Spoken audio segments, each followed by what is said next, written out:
tematik tafsir mudhu merupakan pendekatan dalam studi Islam yang mengelompokkan ayat-ayat dan hadis berdasarkan tema tertentu. Metode ini bertujuan untuk memberikan pemahaman yang lebih terstruktur dan relevan dengan konteks kehidupan modern. Materi yang selanjutnya yaitu kajian tematik keadilan sosial dalam Al-Quran dan hadis. Keadilan sosial adalah salah satu prinsip utama dalam Islam yang menjamin hak-hak individu dan masyarakat. Secara seimbang, Islam mengajarkan bahwa setiap orang memiliki hak yang sama dalam memperoleh kehidupan yang layak tanpa diskriminasi.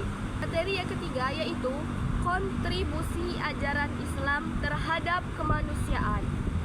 Islam memberikan kontribusi yang besar terhadap kemanusiaan melalui prinsip-prinsip yang diajarkan dalam Al-Quran dan hadis. Yang pertama yaitu prinsip kesejahteraan sosial, dan yang kedua kesetaraan dalam Islam. Ketiga, perlindungan terhadap hak asasi manusia. Yang keempat, kontribusi Islam dalam ilmu pengetahuan dan peradaban. Yang kelima, para ilmuwan muslim seperti Ibnu Sina, Al-Khawarizmi, dan Al-Farabi. Baiklah, di sini saya akan menyampaikan materi yang kedua yaitu Al-Quran hadis. Baiklah, materi yang pertama yaitu Al-Quran dan hadis tentang hubungan manusia dengan lingkungan. Al-Quran tentang hubungan manusia dengan lingkungannya dapat diartikan sebagai segala sesuatu yang ada di sekitar manusia, baik yang hidup, biotik, maupun yang tidak hidup, antibiotik. Pengertian lingkungan dalam Al-Quran tidak hanya terbatas pada unsur-unsur fisik dan biologis, tetapi juga mencakup aspek sosial, budaya, ekonomi, dan bahkan spiritual. Hubungan manusia dengan lingkungan. 1. Lingkungan. Barang siapa yang merusak atau memotong pohon di darat, maka Allah akan mengirimkan azabnya ke neraka. Yang kedua, hadis tentang menjaga kebersihan lingkungan. Yang ketiga, hadis tentang memanfaatkan sumber daya alam dengan bijak. Baiklah, materi yang kedua yaitu pentingnya menjaga kelestarian alam. Pemeliharaan dan perawatan adalah hal yang sangat penting dalam mengembangkan dan pelestarian segala hasil ciptaan dan pekerjaan manusia. Pemeliharaan lingkungan sama dengan menjaga agama, menjaga lingkungan sama dengan menjaga jiwa, menjaga lingkungan sama dengan menjaga keturunan. Yang keempat, menjaga lingkungan sama dengan menjaga akal. Hubungan manusia dengan alam mengalami evolusi dari zaman ke zaman.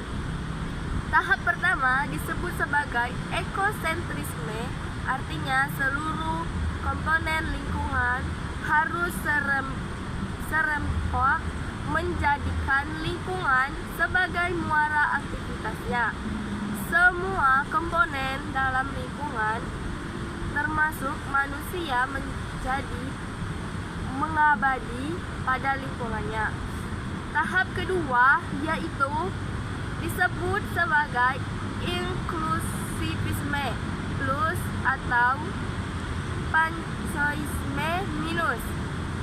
Artinya manusia bukan merasa sebagai bagian lain dari lingkungan secara penuh sebagaimana unsur yang lain. Keempat, peran masyarakat dalam pelestarian alam. Tahap ketiga disebut eksklusivisme. Pada tahap ini, manusia merasa bukan lagi sebagai bagian dari lingkungan, melainkan bagian dari luar lingkungan. Manusia merasa dirinya sebagai makhluk istimewa dan penguasa absolut terhadap lingkungan. Tahap keempat, manusia merasa bahwa di satu sisi lingkungannya memang merupakan bagian integral dari lingkungan, tetapi di sisi lain manusia juga menyadari dirinya memiliki kelebihan akal dan kebebasan dibandingkan dengan komponen lain dalam lingkungan. Materi yang ketiga yaitu pembelajaran Al-Quran untuk membentuk karakter.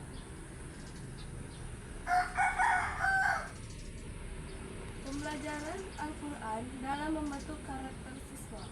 Pembelajaran Al-Quran dapat membantu membentuk karakter siswa dengan menanamkan nilai-nilai Islam yang baik, seperti kejujuran, kasih sayang, dan tanggung jawab.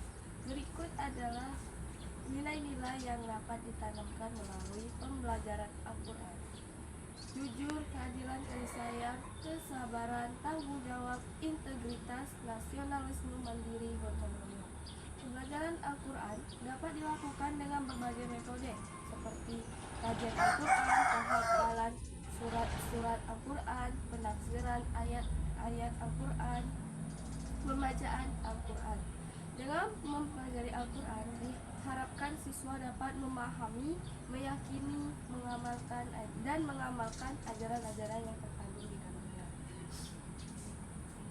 Yang selanjutnya yaitu integritasi nilai-nilai moral dan etika dalam pembelajaran Al-Quran.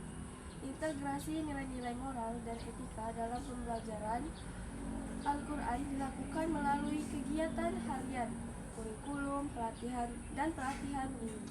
Tujuannya agar siswa dapat memahami dan menerapkan nilai-nilai tersebut dalam kehidupan sehari-hari. Kegiatan harian, doa bersama, tadarus, dan pembinaan akhlak Islami. Yang selanjutnya itu kurikulum, mengintegrasikan nilai-nilai Al-Quran dan hadis ke dalam mata pelajaran umum, merancang kurikulum yang memasukkan konten Islami. Yang selanjutnya yaitu pelatihan guru, pelatihan untuk memperkuat kompetensi mereka dalam mengintegrasikan ajaran Islam. Nilai-nilai moral dan etika diajarkan dalam Al-Quran meliputi kejujuran, keadilan, empati, kasih sayang, amal soleh, sifat pemaaf, kesabaran, menghormati orang tua, menepati janji, dan menahan amarah. Selanjutnya yaitu praktek pembelajaran Al-Quran yang berfokus pada karakter. Praktek pembelajaran Al-Quran yang berfokus pada karakter adalah upaya untuk membangkitkan sifat-sifat kebaikan yang bersumber dari Al-Quran. Pembelajaran ini bertujuan untuk membentuk karakter peserta didik sesuai dengan nilai-nilai luhur Al-Quran. Beberapa contoh praktik pembelajaran Al-Quran yang berfokus pada karakter diantaranya: yang pertama yaitu pembelajaran tahfiz Al-Quran dengan metode ummi.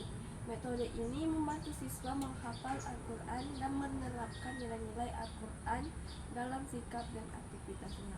Yang kedua yaitu pembelajaran Al-Quran yang mengutamakan keseimbangan antara ilmu, iman, akhlak, dan amal.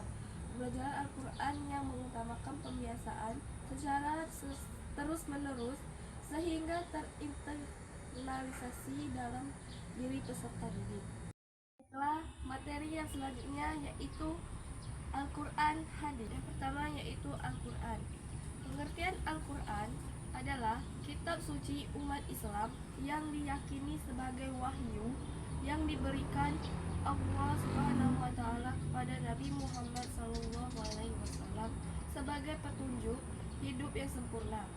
Kata Al-Quran berasal dari bahasa Arab yang berarti bacaan atau penuturan. Al-Quran terdiri dari ayat-ayat yang diturunkan secara berangsur-angsur dalam rentang waktu 23 tahun, yaitu sejak Nabi Muhammad diangkat sebagai Rasul pada usia 40 tahun hingga beliau wafat pada usia 63 tahun. Al-Quran terdiri dari 114 surat yang dibagi menjadi ayat-ayat. Setiap surah mengandung pelajaran, hukum, dan petunjuk yang mencakup segala aspek kehidupan. Beberapa surah diturunkan di Mekah, sementara yang lainnya diturunkan di Madinah, yang mengandung konteks hukum dan peristiwa-peristiwa yang terjadi dalam sejarah Islam. Yang selanjutnya yaitu aspek penting dalam Al-Quran. Yang pertama yaitu akidah. Keimanan membahas hal-hal yang berkaitan dengan keyakinan seorang muslim terhadap prinsip-prinsip dasar Islam. Aspek utama yang dibahas dalam akidah adalah: 1. Tauhid, keimanan kepada Allah. 2. Iman kepada malaikat. 3. Iman kepada kitab-kitab Allah. Yang keempat, iman kepada Rasul Allah. Yang kelima, iman kepada hari akhir. Yang kedua, keistimewaan Al-Quran. Yang pertama yaitu mukjizat terbesar. Yang kedua, terjaga keasliannya. Ketiga, petunjuk hidup. Keempat, bahasanya indah dan fasih. Kelima, penyembuh hati. 6, sesuai ilmu pengetahuan. Yang selanjutnya yaitu hadis. Pengertian hadis. Hadis adalah segala perkataan, perbuatan, dan persetujuan yang diberikan oleh Nabi Muhammad SAW. Hadis menjadi sumber hukum kedua dalam Islam setelah Al-Quran. Jenis-jenis hadis berdasarkan kualitasnya. Yang pertama, sahih, sanadnya kuat dan terpercaya. Yang kedua, hasan, hampir sahih tetapi perawinya kurang kuat. Yang ketiga, dahif, lemah karena ada kecacatan dalam sanad atau perawi. Yang selanjutnya yaitu peran hadis dalam Al-Quran. Yang pertama, menjelaskan Al-Quran. Yang kedua, menambah ketentuan hukum. Ketiga, sebagai sumber hukum kedua. 4, menunjukkan contoh hukum praktik Nabi. Yaitu hubungan Al-Quran dan hadis. Al-Quran dan hadis memiliki hubungan yang sangat erat. Al-Quran memberikan dasar-dasar ajaran Islam, sementara hadis menjelaskan dan memperinci ajaran tersebut.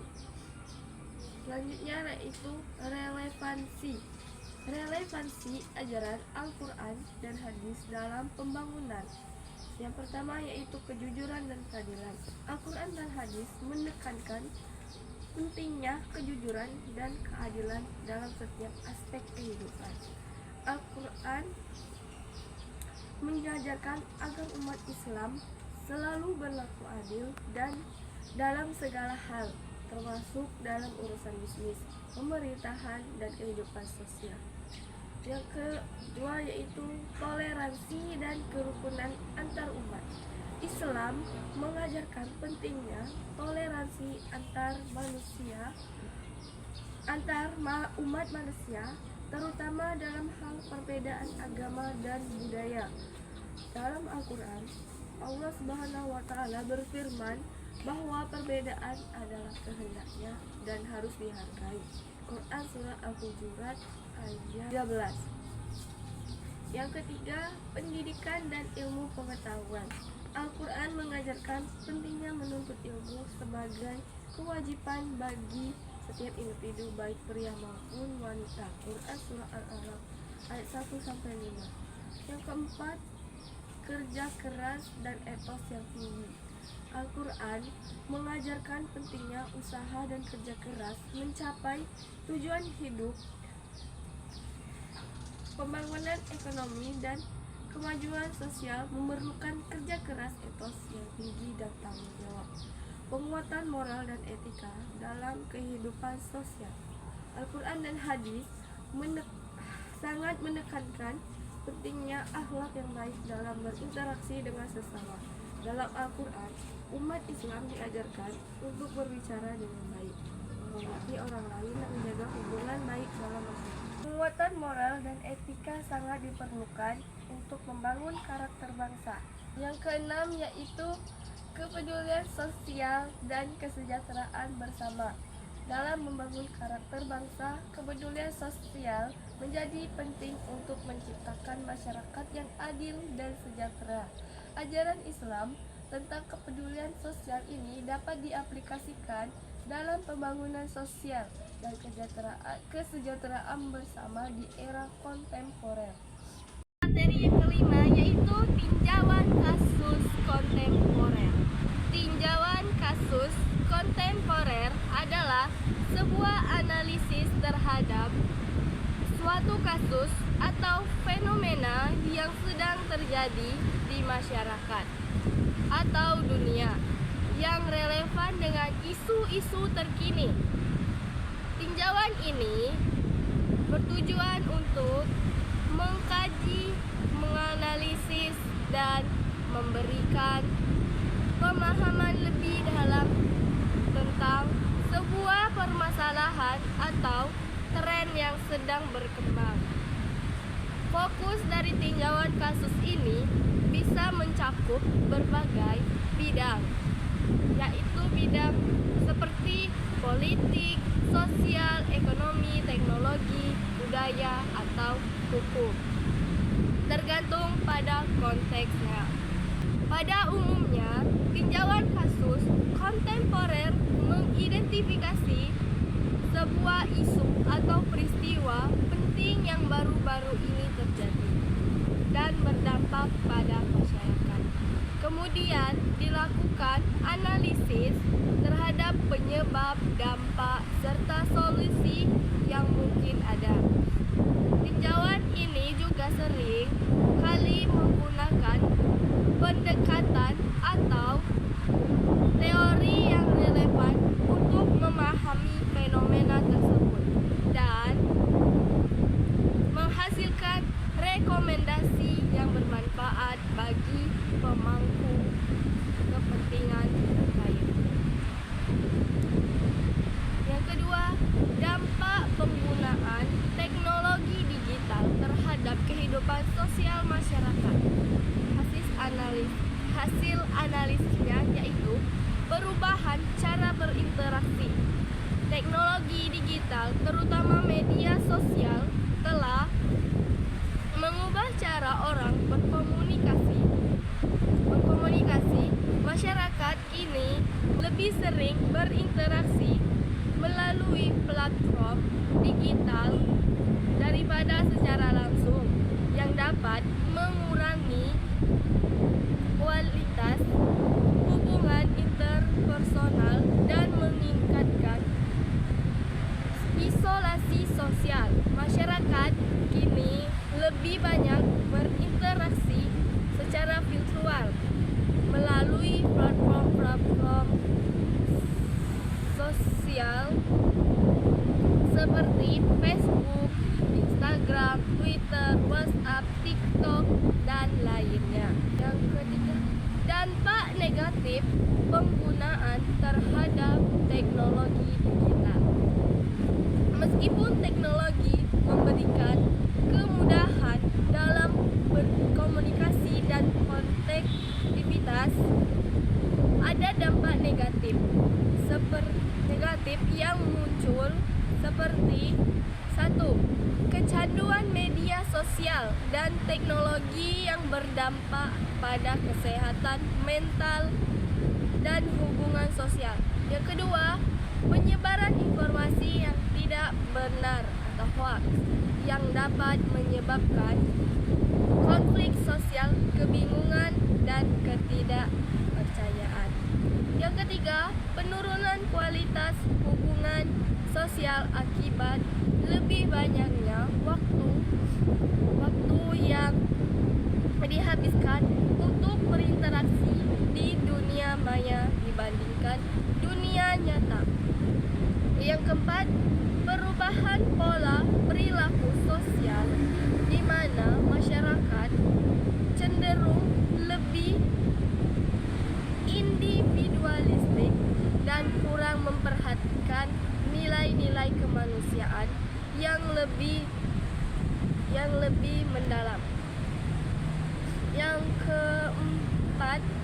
Untuk mengatasi masalah ini, kita dapat menggunakan pendekatan nilai-nilai Islam yang menekankan prinsip-prinsip moral, etika, sosial, dan keseimbangan hidup. Beberapa langkah yang dapat dilakukan berdasarkan ajaran Islam adalah: 1. Menggunakan teknologi untuk kebaikan, amal soleh. Contohnya seperti menuntut ilmu, berdakwah, ataupun media edukasi. Yang ketiga, memverifikasi informasi dan menghindari dunia maya. Yang keempat, menjaga etika dan adab dalam berinteraksi di dunia maya. Yang kelima, mengatur waktu penggunaan teknologi untuk menghindari kecanduan. Yang kelima, di sisi lain, teknologi juga memberikan dampak positif dalam berbagai aspek kehidupan, seperti mempercepat akses informasi, mempermudah komunikasi global, dan meningkatkan produktivitas. Dampak positif lainnya yaitu: 1. Akses informasi. Teknologi digital memungkinkan masyarakat untuk mengakses informasi dengan cepat dan mudah. Hal ini meningkatkan pengetahuan dan kesadaran masyarakat terhadap isu-isu global dan lokal. Yang kedua, peluang ekonomi. Digitalisasi membuka peluang baru dalam bidang ekonomi seperti e-commerce yang memungkinkan masyarakat untuk berbelanja dan berbisnis secara online. Yang ketiga, komunikasi. Media sosial dan aplikasi perpesanan instan mempermudah interaksi antar individu, memungkinkan pembentukan jejaring sosial dari yang lebih luas. Masyarakat dapat berkomunikasi dengan orang-orang dari berbagai belahan dunia tanpa batasan geografi. Itulah materi-materi yang dapat saya sampaikan. Sekian, terima kasih. Wassalamualaikum warahmatullahi wabarakatuh.